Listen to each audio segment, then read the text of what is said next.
Muito bem, queridos, quero compartilhar com vocês uma palavra.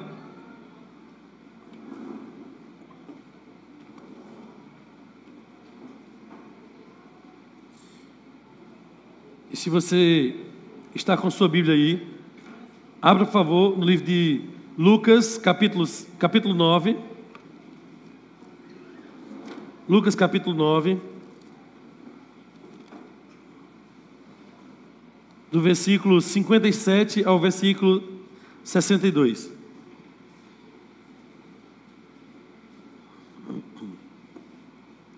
Lucas capítulo 9, do versículo 57 ao versículo 62.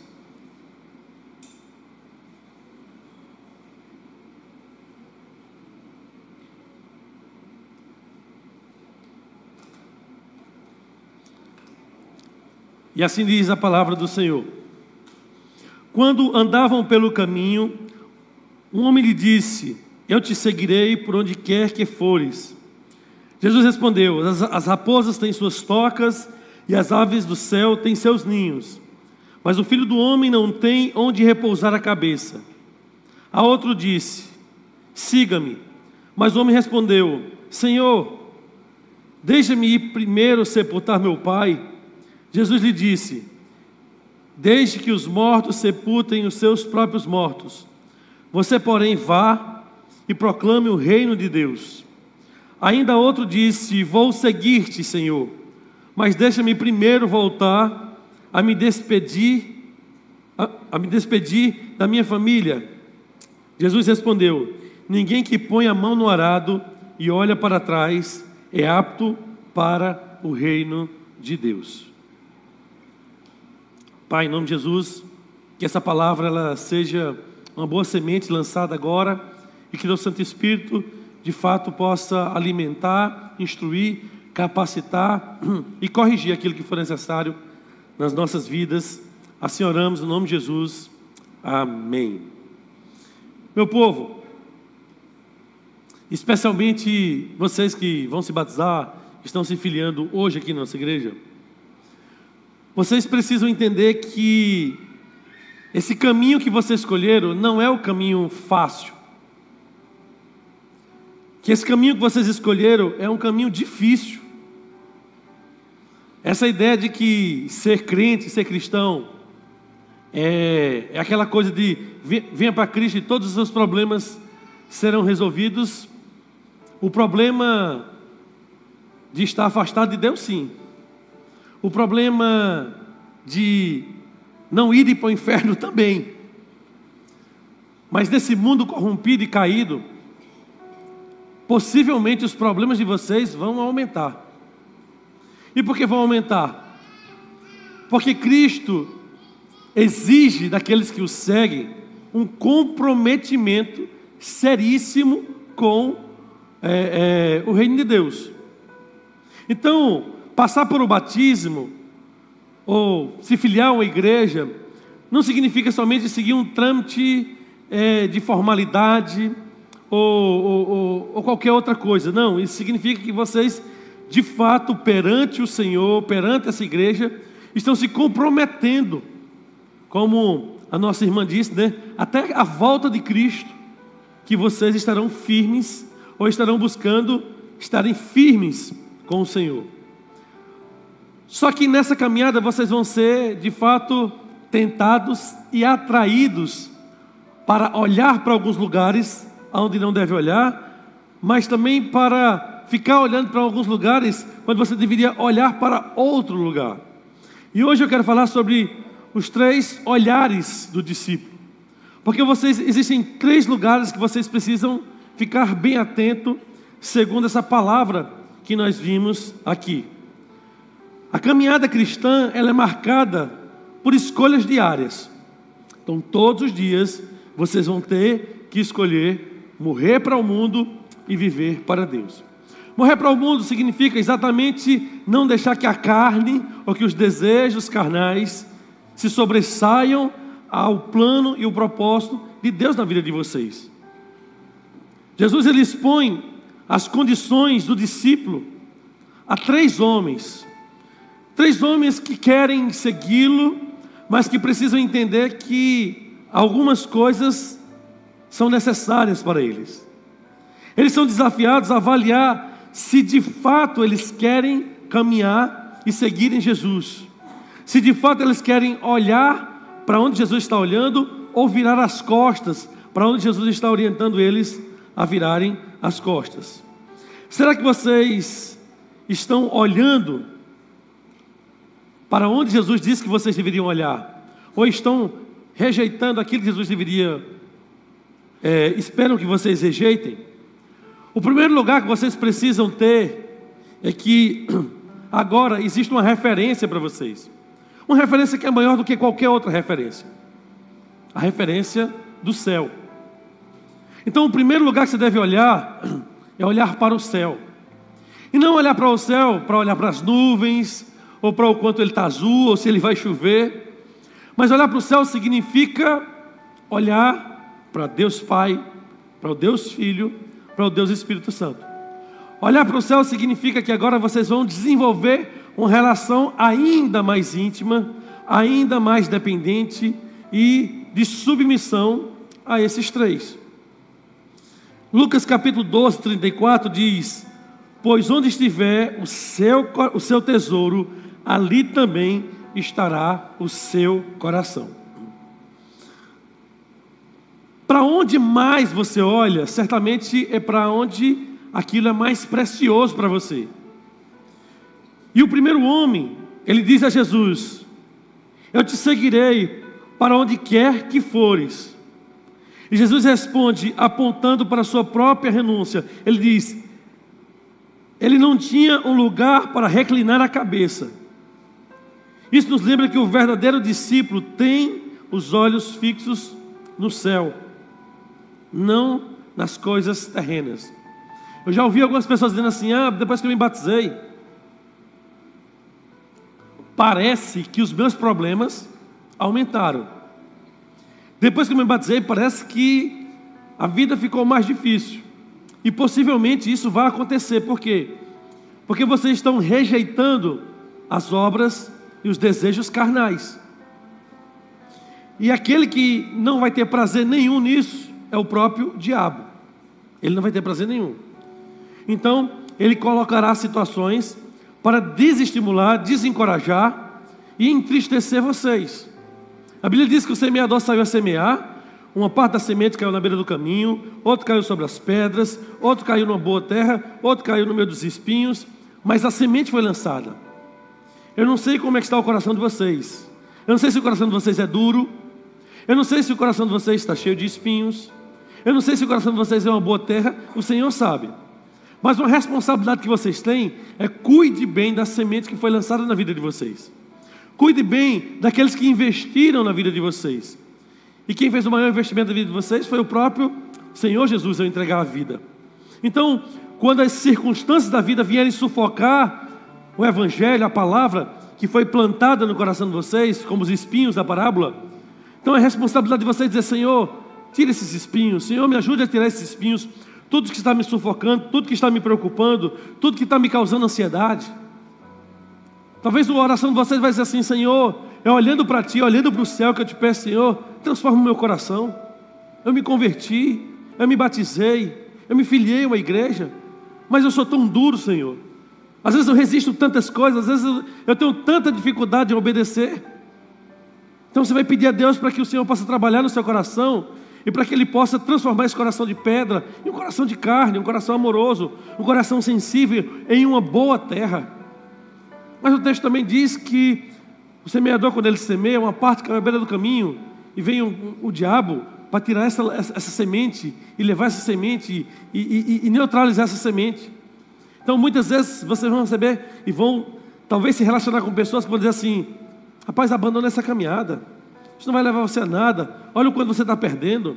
Você está deixando de ter prazer, você está deixando de aproveitar a vida. Eu lembro que quando eu fui me batizar, algumas pessoas falaram isso para mim: você agora vai perder a sua vida, você é adolescente, vai perder toda a sua vida. E ao contrário, queridos, durante todos esses anos, 30 anos de conversão, a palavra que eu tenho é gratidão a Deus por Ele ter me ajudado e por Ele ter transformado o meu coração, por Ele ter me trabalhado com as coisas que sufocavam ou que tentavam sufocar a palavra dEle no meu coração. Eu quero orientar vocês a entender que manter os olhos no céu significa priorizar o reino de Deus acima de tudo. Não podemos nos apegar às comodidades, ao conforto, aos prazeres que esse mundo nos oferece, sobre o custo de nos afastarmos e esfriarmos nosso relacionamento com Cristo. O discipulado, ou seja, essa caminhada com o Senhor, não é sobre conforto, não é sobre prazeres na terra, é sobre investimento no céu. Então o que vocês estão fazendo aqui na terra, vocês vão colher especialmente os frutos lá no céu. Onde está o tesouro de vocês? O tesouro de vocês estará sempre aonde vocês estiverem gastando mais tempo olhando. Se vocês estiverem olhando para a terra, para as coisas da terra, não é aí que Deus espera que vocês olhem. Olhe para o céu, olhe para Deus, busque um relacionamento, busque aprofundar essa caminhada com o Pai, com o Filho e com o Espírito Santo. Terceiro lugar, além de olhar para o céu, olhe para frente. O segundo homem, ele queria seguir Jesus, mas pediu para resolver algo antes. Ele diz: me deixe enterrar o meu pai. E queridos, embora pareça um pedido justo, Jesus o chama a uma prioridade maior. Seguir Jesus muitas vezes significa que nós vamos abrir mão de coisas que para nós eram extremamente preciosas. Parece até muito duro da parte de Jesus, quando ele fala assim: enterrar seu pai? Não. Deixe os mortos enterrarem os seus próprios mortos. Alguns teólogos dizem que ele não estava dizendo: deixa eu enterrar meu pai que morreu agora. Alguns dizem que o que esse homem estava dizendo é o seguinte: Senhor Jesus, me deixe permanecer com os meus pais até que eles morram, e aí eu vou segui-lo. Mas talvez você pense assim, tem coisas que a gente quer servir ao Senhor, dizendo assim: Senhor, eu quero te servir, eu quero te obedecer, mas antes eu quero aproveitar um pouco disso, eu quero aproveitar um pouco disso que é uma prioridade para mim, que é importante para mim. Querida, a partir de hoje, entenda uma coisa: a coisa mais importante na vida de você deve ser a sua caminhada com Jesus. É mais importante até do que os seus relacionamentos familiares. Quando eu falo familiar, é no sentido que esse texto fala. Ou seja, tudo aquilo que vai atrapalhar você na sua caminhada com Cristo, não abandone. Quantas pessoas, às vezes em países que os cristãos sofrem perseguição, eles são expulsos de casa, eles são renegados e rejeitados pela família, simplesmente porque entregaram suas vidas a Jesus. Eu lembro que quando eu me batizei em casa, naquele período ali, eu era o único que estava buscando a Deus, que estava congregando em uma igreja. E naquele dia eu fiz uma decisão. E eu não sabia para onde minha família queria ir, mas eu sabia para onde eu queria ir. E eu entendi que eu precisava de fato abrir mão de uma direção que a minha família estava tendo naquele momento, para seguir uma direção que Deus esperava que eu tivesse. Então seguir Jesus exige um compromisso inadiável. Não é quando eu quero. Há uma urgência nisso. É inadiável por quê? Porque nos impulsiona a olhar para frente, focados no reino. O Senhor Jesus, Ele aponta para frente.